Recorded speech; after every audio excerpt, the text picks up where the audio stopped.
Yes, now we are beginning our panel discussions.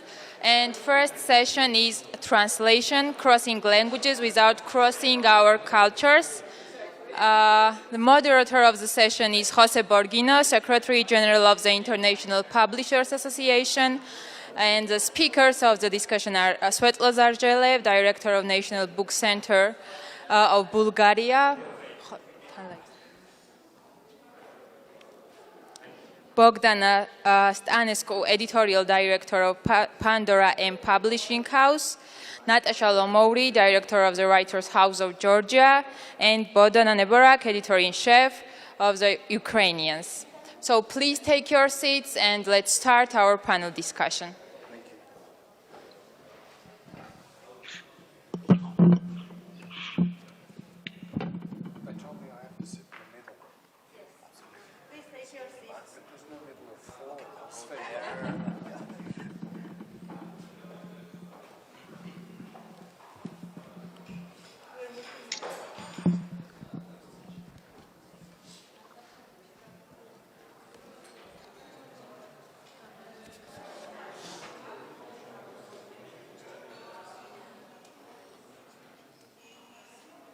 Should we start? Yeah, she was here like 2 minutes ago. Sorry? Nata was here like 1 minute ago. She disappeared. She's right there.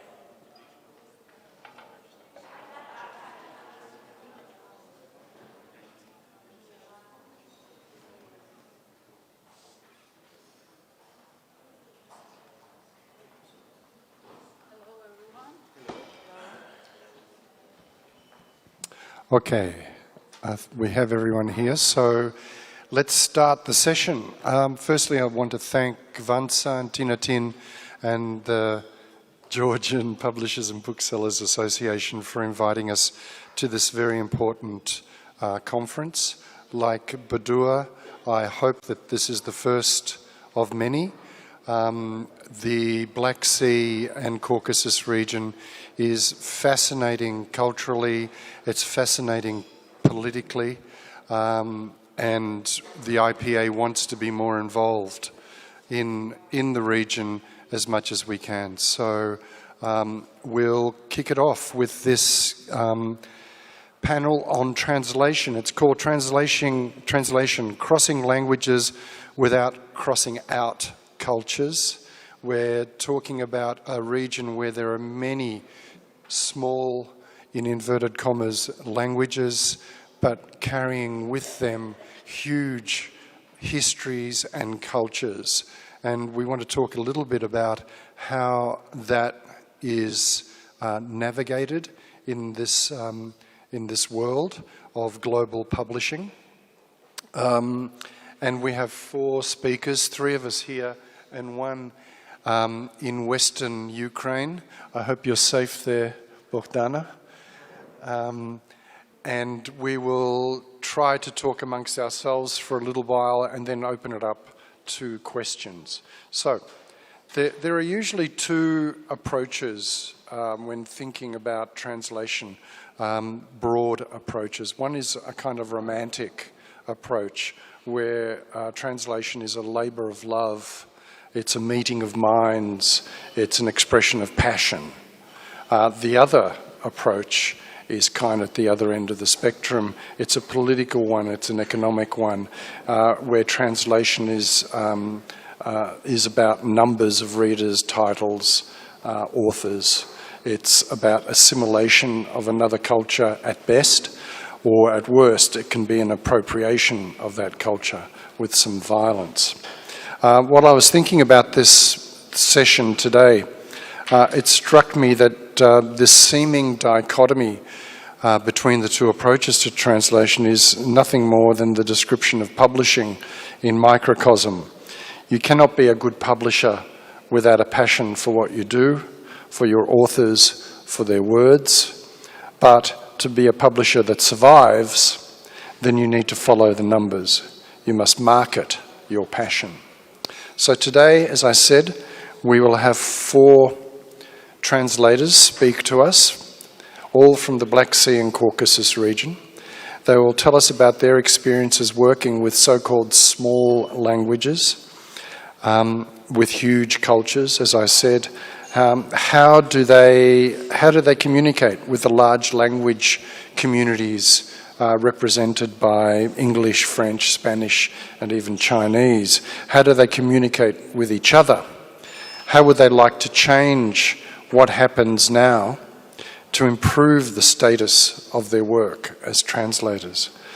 What could help their situation? More government support, more prizes, more publishers willing to take a bigger risk? What about artificial intelligence? Will that help? Can technology help translators at all? Then we will discuss these issues amongst ourselves before opening up the session for question time for you. So please start thinking about what sort of questions you would like to ask this distinguished panel. The first person I'd like to turn to is Svetlozar Zhelev from Bulgaria.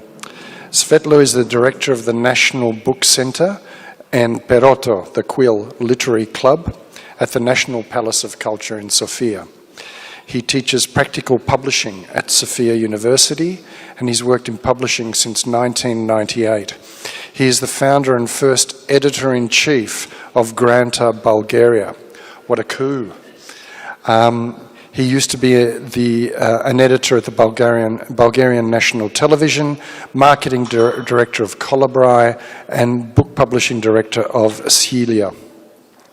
He's a published author, editor, and compiler of many books, and he's writing a book at the moment called Love for the Advanced. Maybe we should all get a copy. It's a collection of texts from nearly 90 contemporary Bulgarian writers, which will be published in May 2022 still? Okay. All right, Svetlo, over to you, please.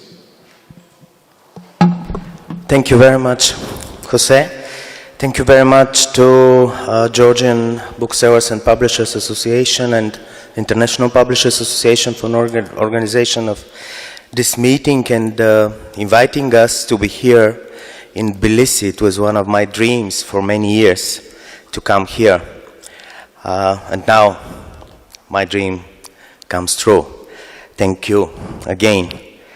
I want to start with the words of one of translator from Bulgarian, Renal Perez Vasquez.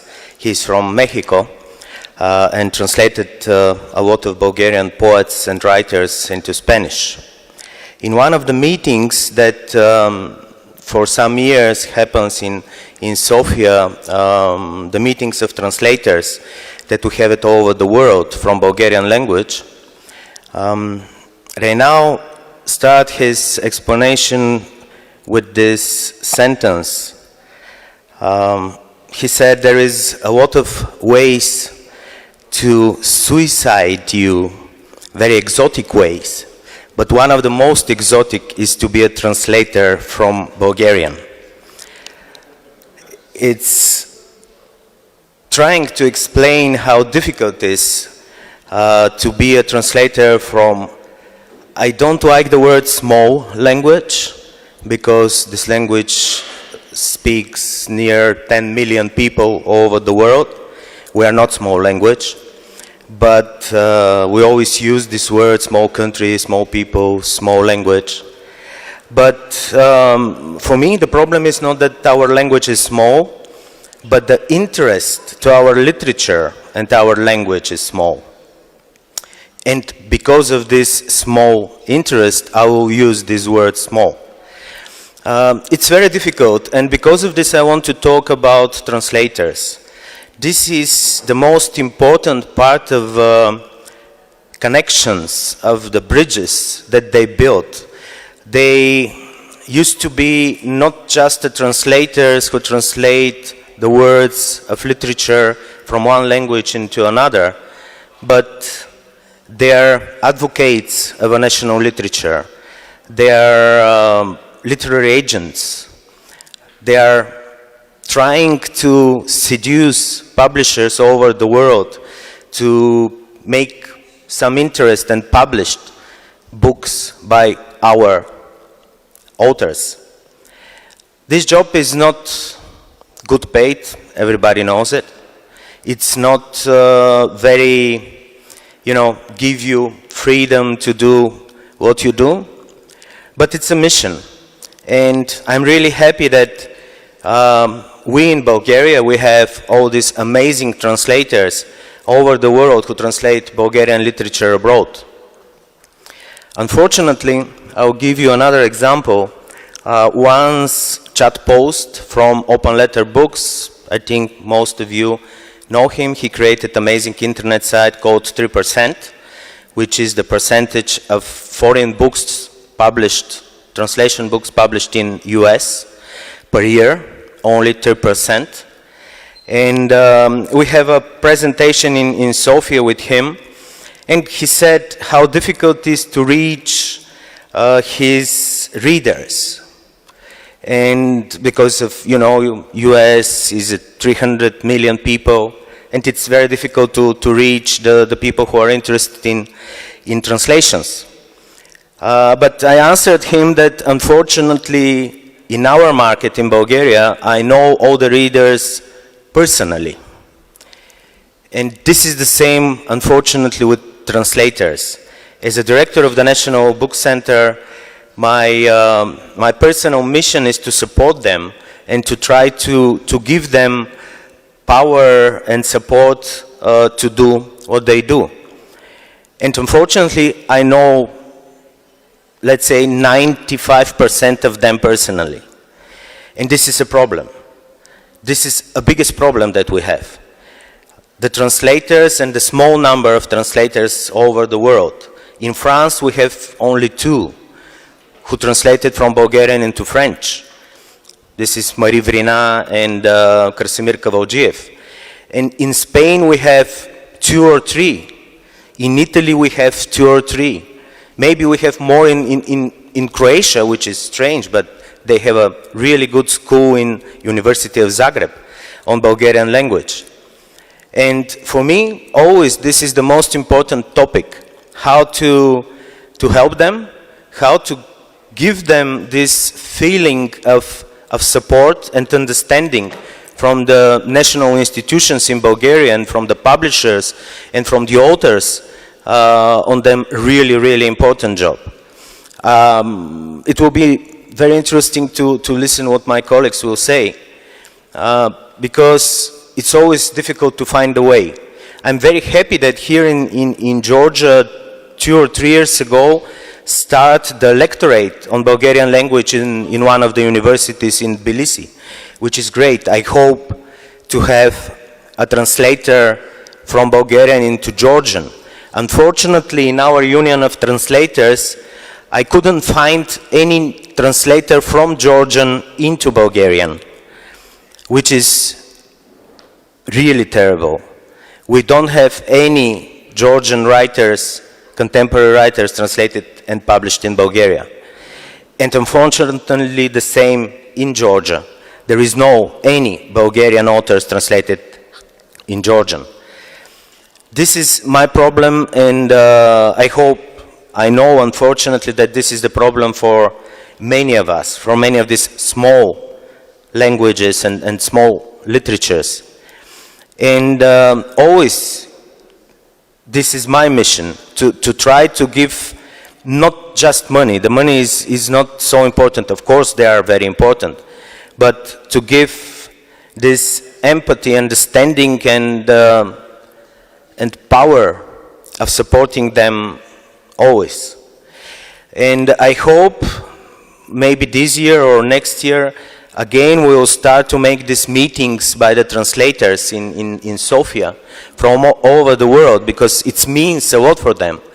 Unfortunately, in Bulgaria, we have only one residency for translators. This is, I know the really great example of Georgian House of Writers and them residences. And I hope together to find a way how to exchange literatures, how to produce more translators between our languages. I think we must have more conferences, meetings, professional meetings like this, and to trying to find a way to exchange our literatures.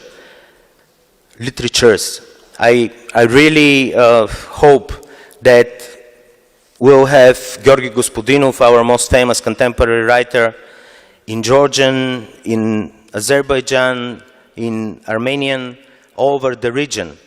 Actually, Bogdan published him in Romania. Very successful, he can say about it more. But thank you very much. Let's think about translators. They are our most powerful tool to make our literatures worlds, not just to be in our borders, but to exchange between us, to understand more between each other's.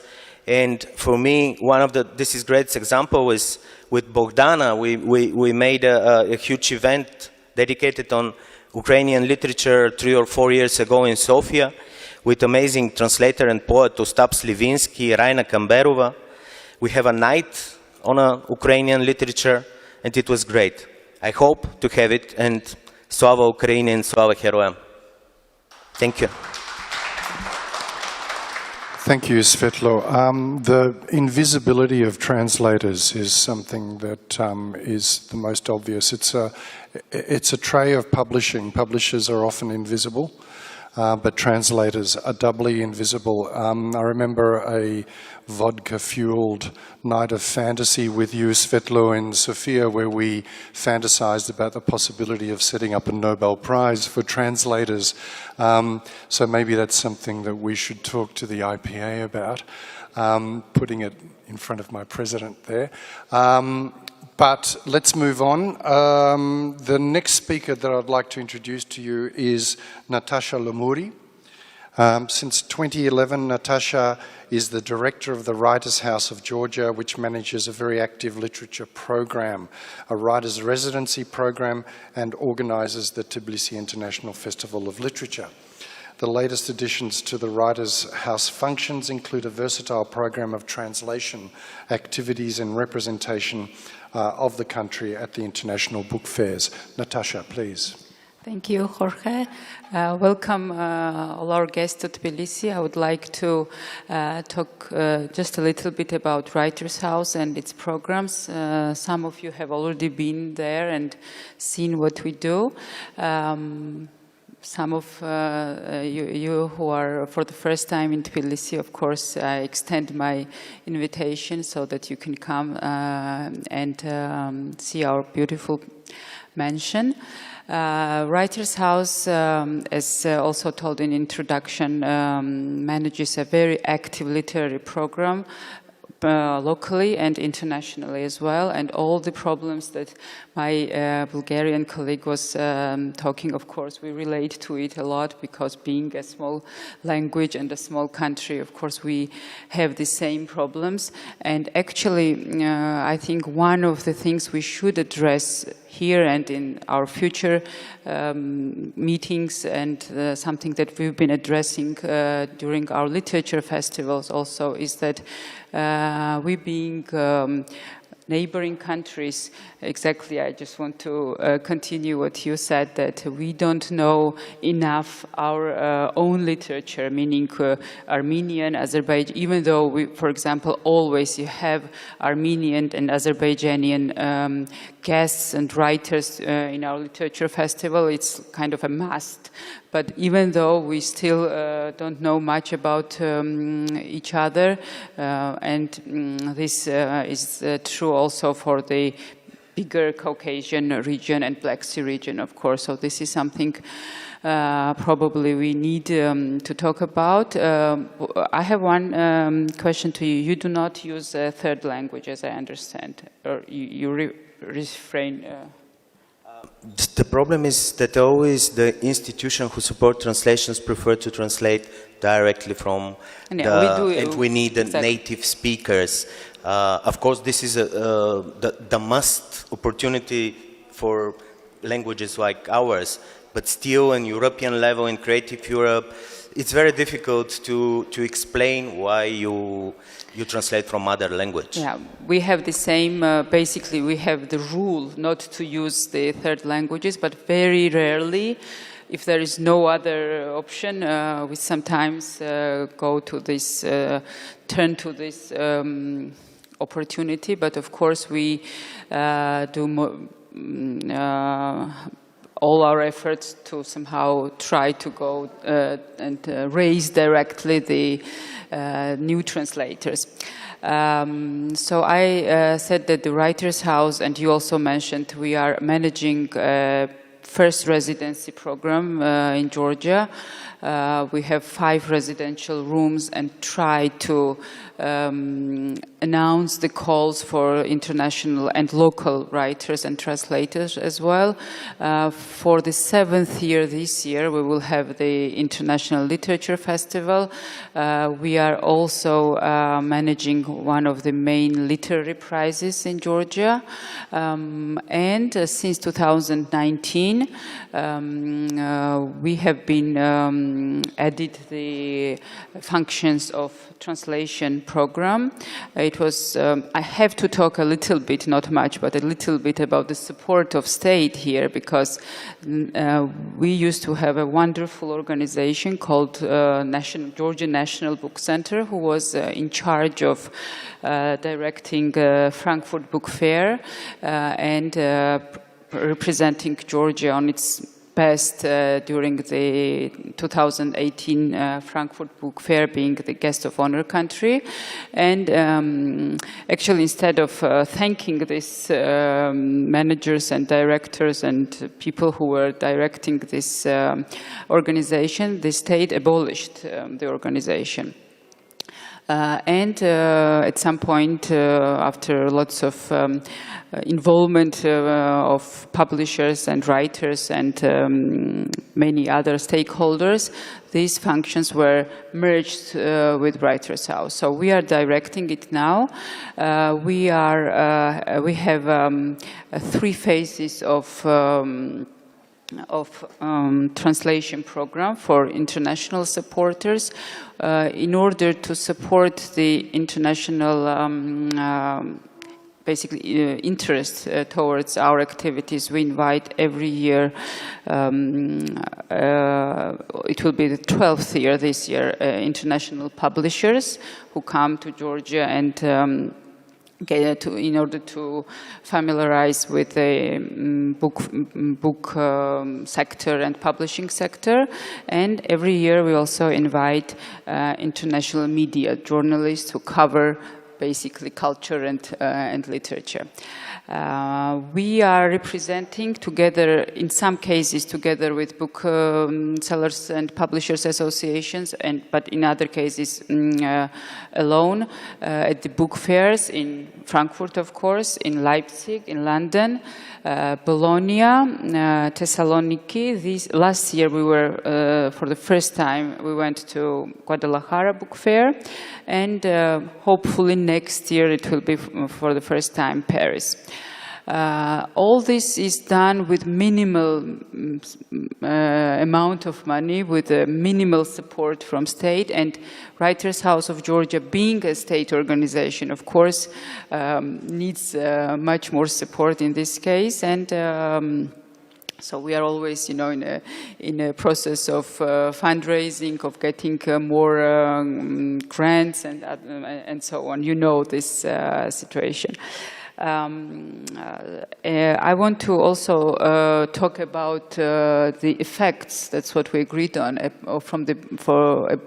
of Frankfurt Book Fair 2018, because being a small country and small language again, it had a huge effect on on the future of our development. First of all, of course, we received many invitations from different capitals and world book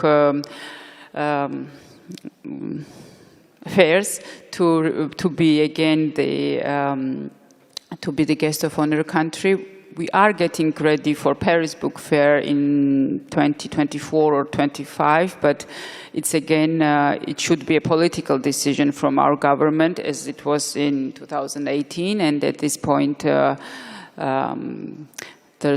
doesn't look very good from the state view.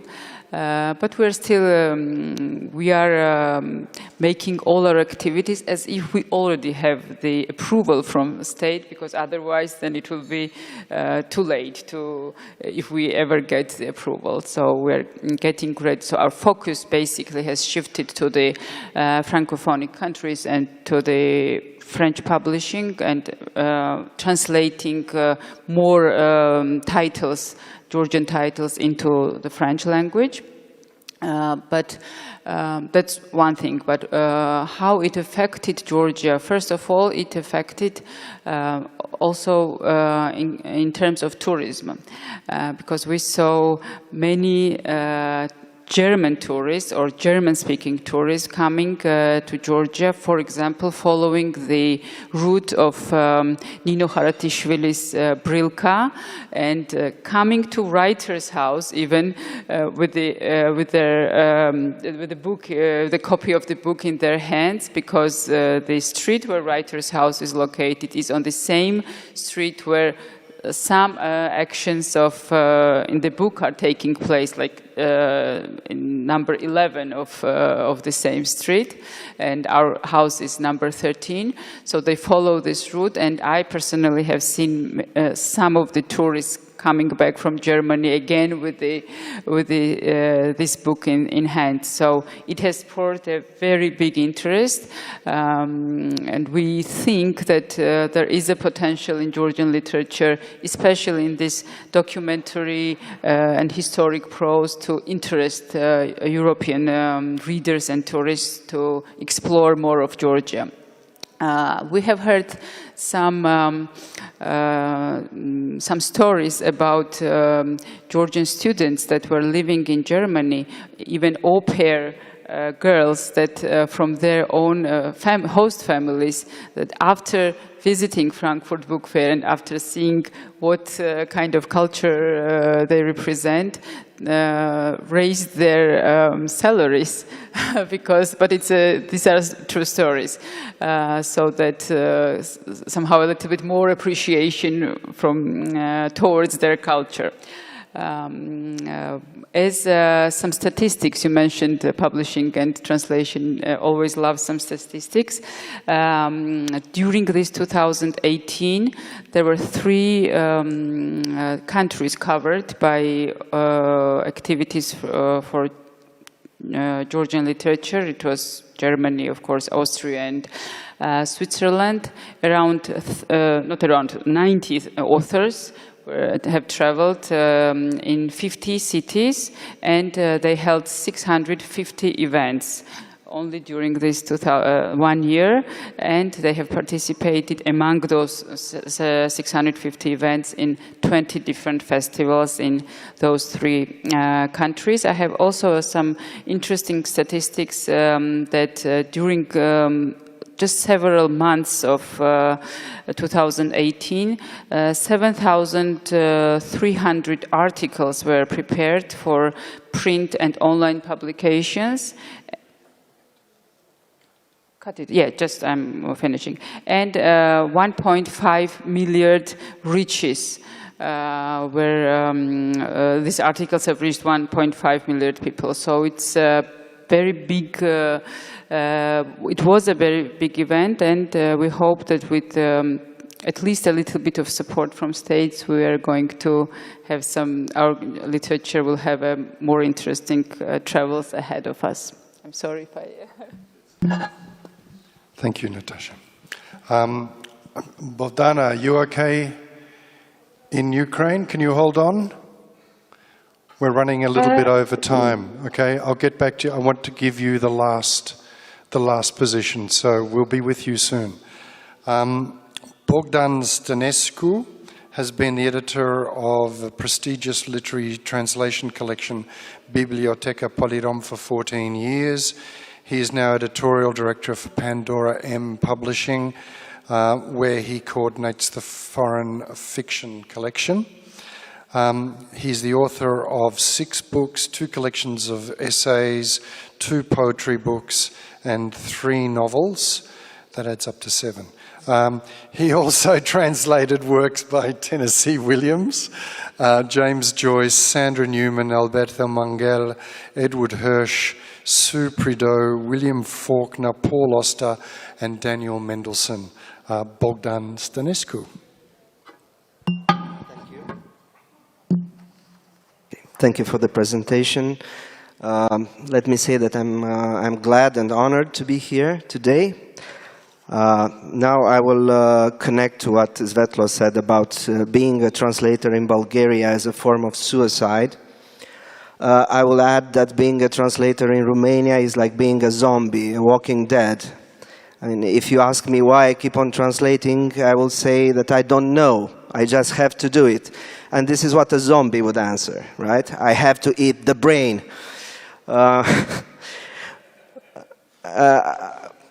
was looking for a title for this very, very small speech, and I came up with a very blunt one. Why don't we translate each other? Because in my opinion, this is the main problem now, as an editor and as a reader. And I don't have an answer, but I have more questions.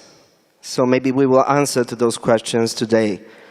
I'd like to raise a question that has been haunting me as an editor for the last almost 20 years. Why isn't there a better circulation of translated books and ideas between neighboring countries in our region? Why are we, including myself, more focused on the long list of an English, French, or Spanish prize than on the best novels emerging in the last decades from our neighboring countries or those of the region? Are we simply driven by consumer demand? Or is it going deeper somewhere in a national complex? Is it that we are trying to move away from the periphery? We are trying to get closer to the center, skipping some steps? Are we denying our geographical position, our political and historical data? I don't have the answers for that. Today, Romania's translated fiction market is made up of roughly 70% English language literature, followed by French and Spanish language translations. We translate one Bulgarian author, 3 or 4 Hungarian authors, 1 Ukrainian writer who will be present here today, and the other 2 that are translated into Romanian are published by a publishing house from the Republic of Moldavia. This is a paradox. If I'm not mistaken, there has been no recent translation from the contemporary Serbian literature. Going further, there is no contemporary Greek author currently in print in Romania. There had been no interest in Turkish literature until Orhan Pamuk won the Nobel Prize. Then we discovered Elif Shafak and so on, Ahmed Altan, and we are building the list now. There is a darker side to this coin. The neighbor becomes interesting only after he or she was validated by the center, to which we function as periphery. As soon as a Bulgarian author, I will give this example, is translated into more than 30 languages, he will become interesting to the Romanian editor. I think that our turning a blind eye to the neighbors is closely related to our national obsession with being translated by the center. It was Paris between the wars, now it's London, it's New York, and we complain about not being translated into English, and we want to be translated into English. I don't hear any Romanian writer complaining about not being translated into Bulgarian. And I think that the focus should be there instead of, dreaming about... Yeah, we have this another obsession about the Nobel Prize.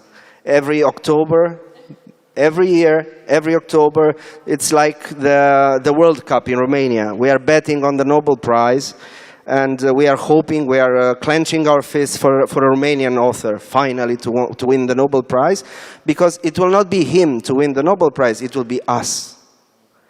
We would be able to say, we won the Nobel Prize. Just like, the Romanian soccer team reached the quarterfinals in 1994, maybe. So I want to close by stating the obvious. There is a real need for the literature of small languages, to be translated. And I think that our goal as publishers and writers of the region should be to start a real strong network and stop daydreaming about our literature being translated by the center, because that will follow. Thank you.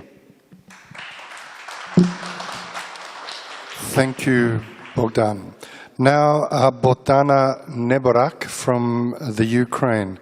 Bohdana is editor-in-chief at the Ukrainians Media. She has 10-year experience in creative industries, working as a journalist, cultural manager and curator in Ukrainian and on international projects. In 2020, Bohdana drafted and launched the first state translation agent program at the Ukrainian Book Institute. In 2020-2021, Bohdana took part at the Literature for Expert Book Arsenal program in Kiev, where she researched the Ukrainian studies worldwide and interviewed international literary agents. Bohdana has worked with the Book Arsenal and Book Forum. She hosts a podcast about literature and is a lecturer of contemporary Ukrainian literature at the Projecta Institute. Bohdana, over to you. Thank you so much for this kind introduction. I'm happy to take part in today's conference, and of course I thank you for all the support we get from the colleagues worldwide, and especially from the colleagues here at the conference. And of course, I'm glad to speak about the translations of the Ukrainian literature from Ukrainian language. I was told I have a couple minutes and I can choose a topic that might be useful for the audience of our conference to understand the context of the translations of the Ukrainian literature now. So I want to tell you a story about that and give you some context about the possibilities of our literature to cross the borders in 20th century, because that influences the image of Ukrainian literature today in 2022. Some days ago, I wrote a thread on Twitter that was really well spread. I had 1,000 retweets and also more than 2,000 likes, hundreds of comments from different foreigners. It was a thread dedicated to the Ukrainian avant-garde modernism of 1920s. I remembered about the famous literary epochs with good naming. I mean the Roaring Twenties and the Lost Generation. Everybody knows them. Ukrainians also have a literary epoch with an impressive naming, and it is called the Executed Renaissance. The term the Executed Renaissance was first suggested by the Polish emigre publisher Jerzy Giedroyc in 1959. He wrote a letter to Ukrainian emigre and literary critic Yuri Lavrinenko, and he suggested that as a title for a planned anthology of the best Ukrainian literature ever written by that generation.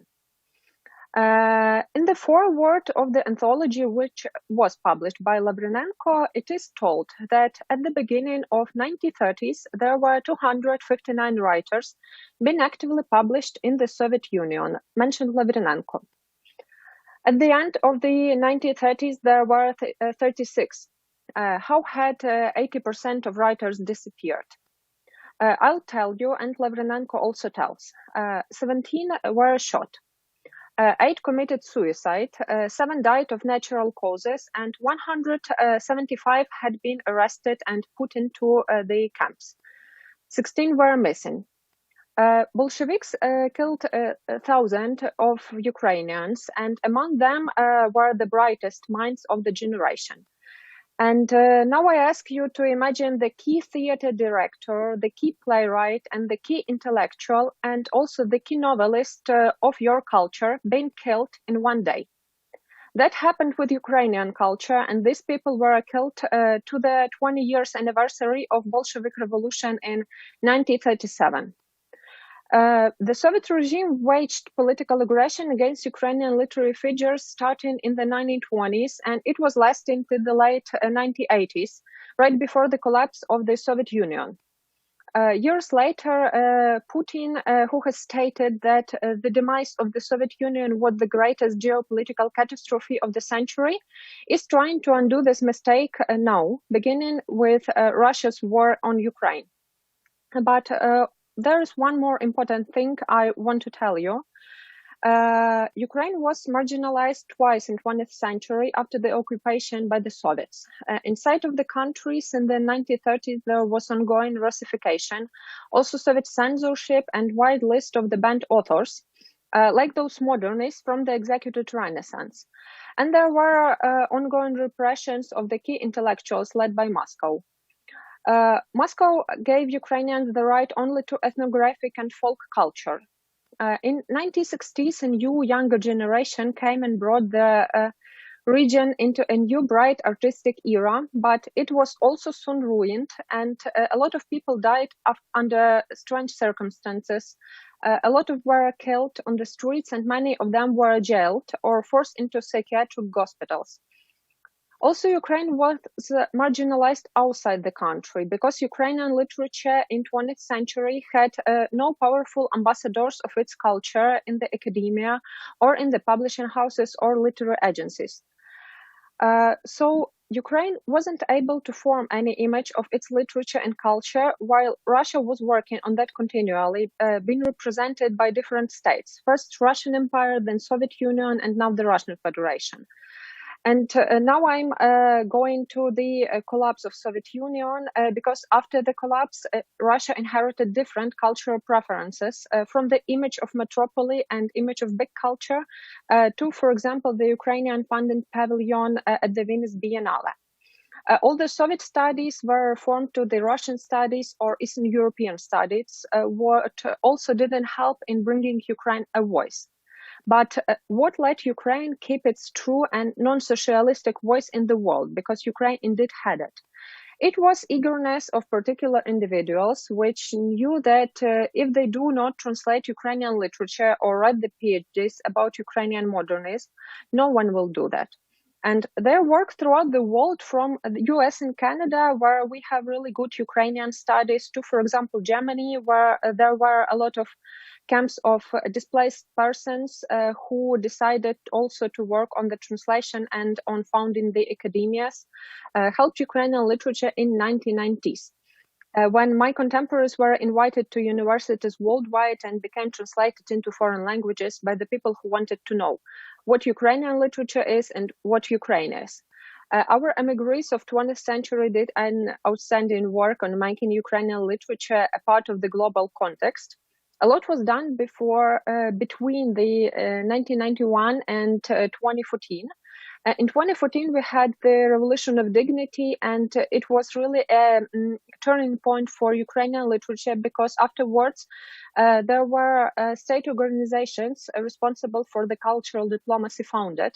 Those are the big state institutions like the Ukrainian Book Institute, the Ukrainian Institute, and also our book fairs became really much more powerful because they have also some state support. And for example, the first state translation grant program was drafted and implemented.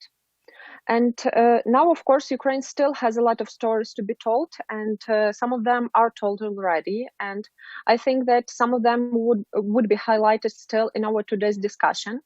Thanks that you let me this, I dare say, historical approach to the history of Ukrainian literature, because this context is indeed very important. But I, of course, have a solidarity together with my colleagues and just want to empathize that the translation into the languages of our neighbors is very important. And for example, we have a lot of translations into Polish language, and we have a lot of Ukrainian studies which operate very successfully in Poland, but also in Bulgaria. And usually, if the books are well represented in the neighboring states, it is easier for them, for example, to be published in German, because the Eastern European markets are somehow a window to the German market. And that would happen to Ukrainian literature. Thank you very much. Thank you, Bohdana. We're running out of time. I don't want to encroach on the next session too much, but we were going to have an internal discussion amongst the speakers and maybe try to answer some of your zombie questions Bogdan, but I don't think we'd have time unless there are absolutely no questions from the audience. I'm hoping that you do have some questions. Do we have a mic roaming around? No? Ah, there's someone up the back. Sorry, there's a...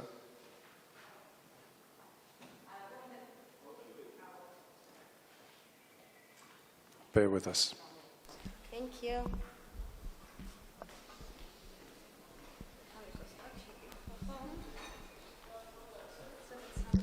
I think you should have headphones because my question would be in Georgian.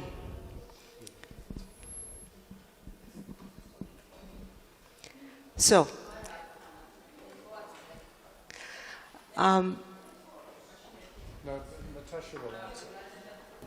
okay.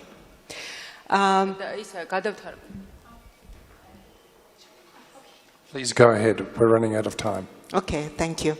მე მქვია თამარ ლებანიძე, გამოცემობა დიოგენე, ჩვენ ბევრ თარგმანს ვაკეთებთ, ბევრი წლის განმავლობაში, 26 წლისაა უკვე გამოცემობა. I'm Tamar Lebanidze, the head of the publishing house Diogene, and its publishing house is here for 26 years already.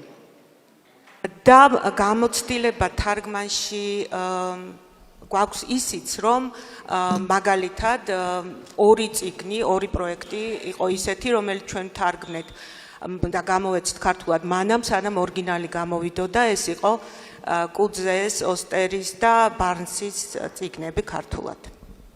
კუძეს, ოსტერის და ვისი? Barnes.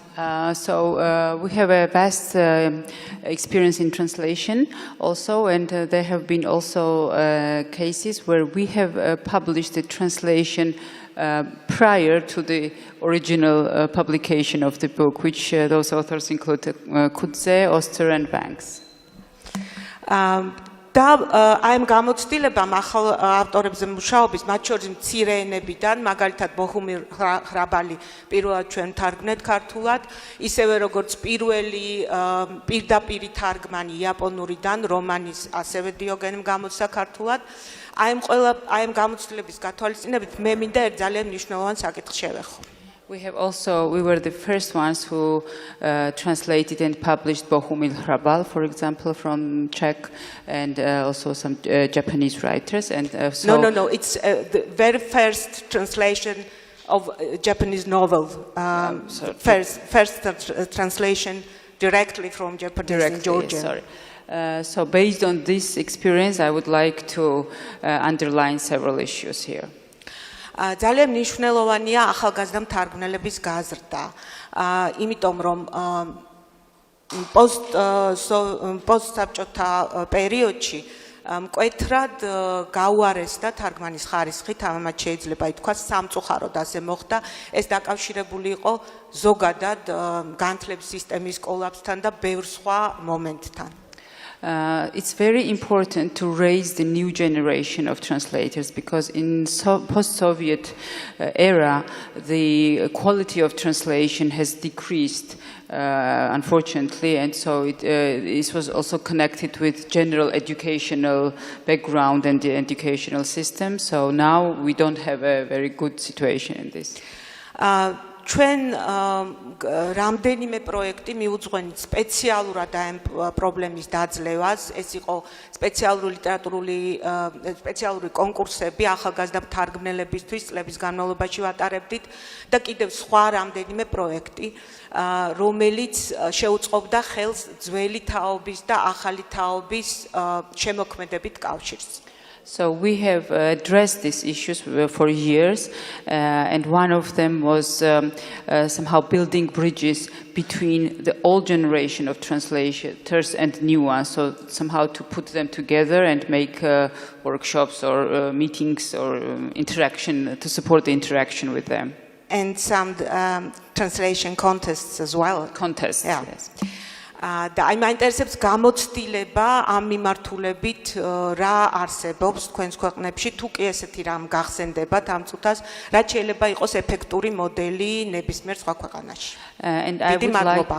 I would like to ask your experience, if you have had any this type of experience, how you address these problems in your countries, and what can you share with us? How can we proceed and learn from your experience? Thank you for this question. It's a really important question. I will give you some examples from my experience. As José taught in my presentation, I'm teaching in Sofia University in the master program translators and editors. It's a really good opportunity for the students who finished and have a bachelor degree on language, some philology, and after that we work with them and make them more practical. And they work with the best translators that we have in Bulgaria from different languages or on other languages. There is teachers, native speakers in English, Spanish, Italian, Czech, Japanese, different languages. And I've taught there for 10 years and have, let's say, maybe 30 of my students who is now working as translators and editors in the publishing industry. The second point and experience that I have, 13 years ago with American author Elizabeth Kostova, we created a foundation called Elizabeth Kostova Foundation on Creative Writing, dedicated on communication between Bulgarian and English-speaking world. And every year we invited editors, literary media critics from UK, US, and writers from English-speaking world working with the Bulgarian writers. And every year we made an atelier, translators atelier, working the best translators that we have from English with the young translators, just to give them them experience on the field. This is, for me, the only way. One is the academic way, and other is the private initiatives, NGOs, with these ateliers where they can work together on to grow up them experience in translations, because it's very difficult for sure. Okay, thank you, Svetlo. We're already encroaching on the next session. I don't want to go beyond a few minutes. Is there anybody with the last question? And I ask you, make it a question, not a statement, to any of our panelists here. Anybody with one last question? No? Okay. So thank you all for being here today. I hope you enjoyed the panel session. You can take up any personal questions with the people who are here. Unfortunately, you can't ask Bohdana unless you get in touch with her in the Ukraine. But thank you very much. Thank you to the Georgian Publishers and Booksellers Association for setting this up. I hope you have a good time. Farewell. Thank you to the speakers.